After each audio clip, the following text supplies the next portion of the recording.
champions facing the Clippers for the first time since the Spurs swept the Clippers in the 2012 conference semifinals. Since March 18th, the Clippers and Spurs have gone a combined 27-3. The Clippers have the best record over this stretch, while the Spurs are tied with the 67-win Warriors for the second best record over this time. The Power Index gives the Spurs a 60% chance to win this series, Stephen A. We're talking about your Clippers. You picked them to win the West.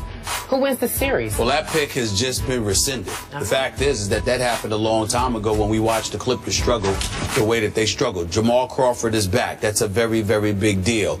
But I can't. This is the Clippers' kryptonite. Not Memphis, not Golden State, even though Golden State, they should be favored in the series if they favor the Clippers. But this is the Clippers' kryptonite because the Clippers have two issues. They do have defensive lapses, even though they've improved upon that recently.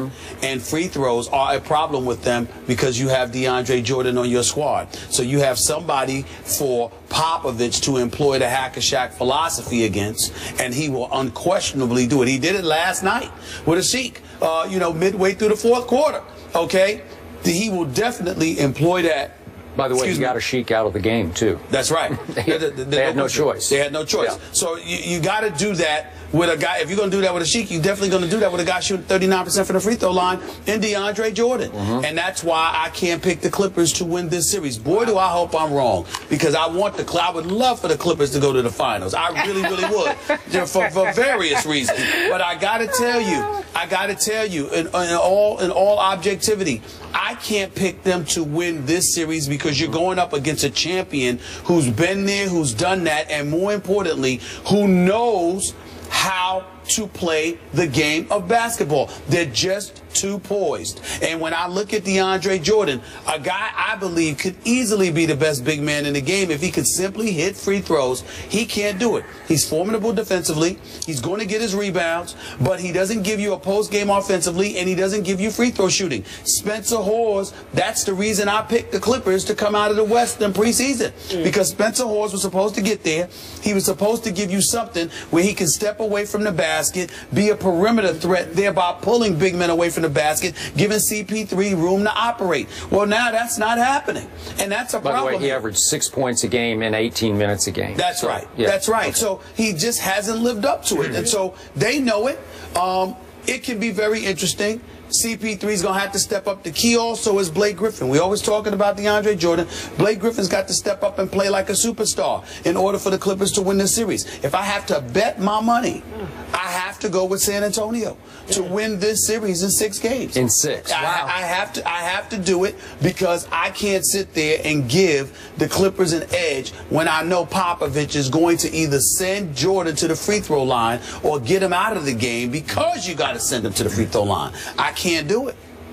Can't do it. Okay. You mentioned his name. Oh, boy. And I'm bringing him back up because I think this is a career-defining series for CP3. I think it begins and ends with him and how he performs against a guy who has been his nemesis in the past, and Tony Parker. That's the matchup to me of this series, and I get all your hack at DeAndre stuff and all that. But the Clippers have had a very good year despite Hawes' lack of production. And Chris Paul has had a very good year. But now he will turn 30 years of age in May. He has never been out or beyond the second round of the playoffs. So you get on me, I nicknamed him last year CP0 because not only does he have 0 rings, as in 0 hardware, he doesn't even have a consolation certificate. He hasn't even been to the conference final one time where you say, well, at least I got to... No, you didn't get to the conference final. Was this a bad break for him to draw Tony Parker and company in the first round? You could argue. You could argue it's a good break because maybe this is it. Maybe this is your time, Chris Paul, to rise and shine for the first big time in your life, where it's your time and your turn. For the first time in his career, he played all 82 games. So I'm assuming he's very healthy right now, both physically and mentally. He led the league in assists again. He ranks 3rd all-time in assists, which is pretty great. He ranks 3rd all-time. second all-time in assist to turnover ratio. That is spectacular. These are big time, as you know. These are Hall of Fame numbers I'm giving you.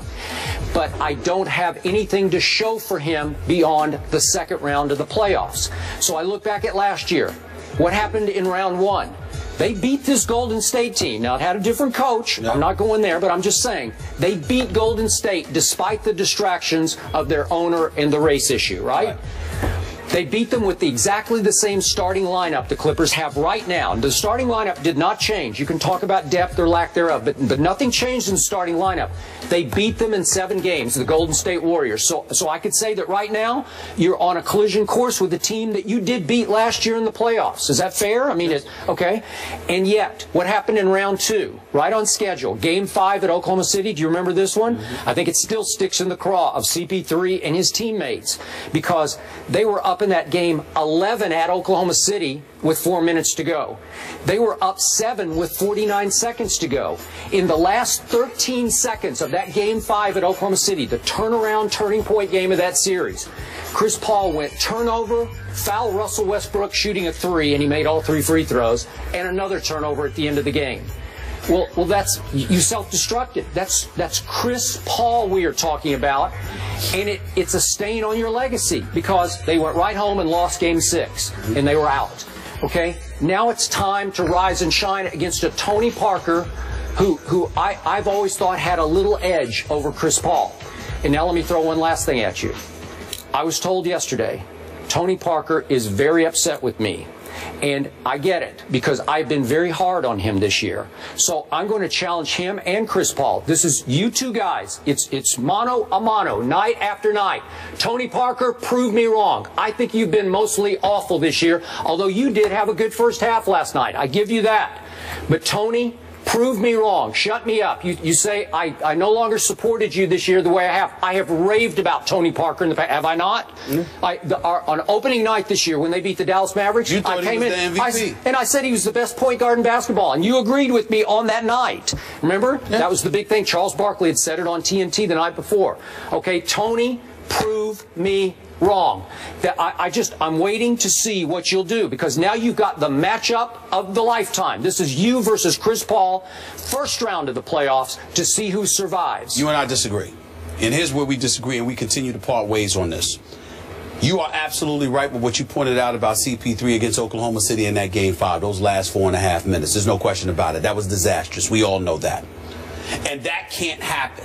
And if that does happen, then you're right. That's on CP3. My problem with you is that if CP3 drops 35 and has 17 assists and has limited turnovers and he does what he's supposed to do, you will still point the finger at him in terms of what he didn't get done. And what I am saying to you is that when you are literally a quintessential prototypical point guard, that is not your job. That is not your responsibility. Now, in fairness to you, Isaiah Thomas would agree with you more than he would agree with me, because he has. But here's where Isaiah Thomas and I part ways on that. Isaiah Thomas was a bad, bad boy. But guess what Chuck Daly and those boys in Detroit had to do? They had to get the Vinnie Microwave Johnson. They had to get the Joe Dumars. They had to get the Bill Lambiers, the Rick Mahorns, the John Sallys, the Adrian Dantleys, and then after that, the Mark Aguirres. They had a crew of dudes. But they had one big star. Well, I understand that. But what I'm saying to you is the one big star couldn't get over the hump because he was going against elite teams in the Eastern Conference with devoid of help. Why? Because the same responsibility that is attached to a Michael Jordan, 6'6", a LeBron James, 6'8", a Kobe Bryant, 6'6", scoring machines and stuff like that. When you are the quintessential, prototypical, minuscule, relatively minuscule point guard, there's a different standard that is applied to you. Chris Paul, to be kind, is 6 feet tall. He is literally not a scorer who plays point guard. He is a literal point guard who happens to be able to score. This is what you are, an orchestrator. You are a floor general. So to me, I can't leave out I can't put the onus on him to such a degree that I'm letting off Blake Griffin. You averaging 21 and 7. You had the staph infection. That's over and done with. Blake Griffin at one time early in the season we were talking about as an MVP candidate. Where are you? He's got to show up too. Okay. Because if Blake Griffin plays like the star he's supposed to be. Last time I checked, he's getting big dollars. Yep. He's a box office attraction. He's a guy that has all the requisite skills. I can't look at a CP3. I got to look at him and say, yo, you got to play. You got to do your job. But if CP3 comes out there and balls, but Blake Griffin or DeAndre Jordan and them cats don't show up, I can't point the finger at him like that, Skip. I could do that with teams with a guy like LeBron who's a freak of nature, with a Jordan who's a freak of nature, with a Kevin Durant is a freak of nature. I can sit there and look at you and hold you accountable because you have the ability to literally take a game into your own hands as an individual. A miniature point guard like Chris Paul is devoid of that capability in the land of giants. He can have the night like that, but to carry it like that, nah, you can't ask him to do that. Did Allen Iverson carry it? No. Allen Iverson is carrying, but Allen Iverson was a scoring machine. Sure. I said point guard who happens to know how to score, Yeah. not a scorer who's labeled a point guard. Allen Iverson, he was great. What happened when he ran into Kobe and Shaq? You understand? Now, I watched him go. I watched him go through Vince Carter in Toronto with an epic series. Yep. That was the greatest moments of my career. Sitting courtside watching these boys go at it. Then the Eastern Conference Finals, you went up against Ray Allen, Big Dog, and my man Sam Cassell, okay, who's on the Clippers bench, who's in CP's ear, who's going to be a head coach someday, and because he's going to be great, too. I watched Allen Iverson go through that. Well, what did I say? Had the Philadelphia people in the city of Philadelphia calling and inquiring to get me fired because they said, "What's Stephen A? So, all right, what's the Sixers' chances of winning this series?" And I said, "Nothing, absolutely zero." They're like, "Why?" I said, Shaq, and more Shaq. Shaq was in his prime. And then you had Kobe. Kobe was the sidekick at the time. This is Kobe we talking about here. Yep. What you gonna do? You can't ask CP3 to deal with that. Okay, I'm not going to give him a pass this time. I'm not giving him a pass. All right. They've played 4 times this year, the Spurs and the Clippers. Spurs won the first 2, one at L.A. early on November 10th. They lost the last 2. One at San Antonio, one at the Clippers. In the last 3 games, Chris Paul against my Spurs scored 25, 20, and 22. And in the last game at the Clippers won 119 to 115 by the home team. Chris Paul in the 22-point game hit a huge jumper with 1:10 left, and then he hit one with 8 seconds left to ice the game, really to win the game. So he is capable of making big shots in big moments. So that's what I hold him accountable. I want to see that. But I want to see if it's a close game, take it over. And I'm saying to you, that's fair. Tell me that the Clippers are in a position to do it and that the ball is in CP's hands. I understand that. What I'm saying to you is don't come to me with preconceived notions about what Chris Paul is supposed to do, devoid of pointing out what Blake Griffin and DeAndre Jordan and those cats are supposed to do. Those are the guys. Tim Duncan is on the front line. What you gonna do about that, Blake Griffin? Tim Duncan is on the front line. What you gonna do that about? DeAndre Jordan is averaging 15 rebounds a game and nearly 3 blocks. What you gonna do against Tim Duncan? April 25th, Tim Duncan turns 39 years of age. Just for the record, 39 years of age. And speaking of numbers, I am picking my Spurs in 7 games in this series. I say they will win Game 7 at the Clippers. That's what I'm predicting. Stephen A says they'll win in 6. Yeah. All right. And it's going to be epic. You do you really? Epic. Because you want to be in Southern California. That's right. Okay. That's right. So wait, if you it's not just about residents. It's about I'm also rooting for CP3. Okay. Well, I mean, I want him to advance deep. I want him in the conference finals or possibly in NBA finals. I want that bad for him because I think he deserves it. I'm rooting for Tony Parker. Thank you. Well, Tony Parker already has 4 rings. That's okay. He deserves another one. CP3, Tony Parker. Russell Westbrook, what about that one? He wins his first NBA scoring title, but he says he couldn't care less.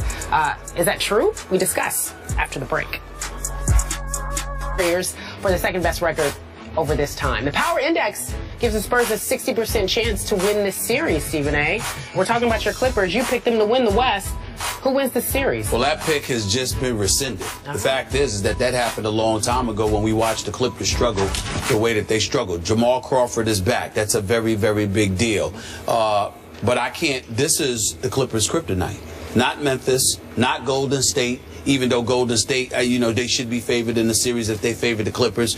But this is the Clippers' kryptonite because the Clippers champions facing the Clippers for the first time since the Spurs swept the Clippers in the 2012 conference semifinals. Since March 18th, the Clippers and Spurs have gone a combined 27-3. The Clippers have the best record over this stretch, while the Spurs are tied with the 67-win Warriors. Have two issues. They do have defensive lapses, even though they've improved upon that recently, and free throws are a problem with them because you have DeAndre Jordan on your squad. So you have somebody for Popovich to employ the hack-a-shack philosophy against, and he will unquestionably do it. He did it last night with a Sheik, midway through the fourth quarter, okay? He will definitely employ that. By the way, he got a Sheik out of the game, too. That's right. They had no choice. They had no choice. Yeah. So you got to do that with a guy. If you're going to do that with a Sheik,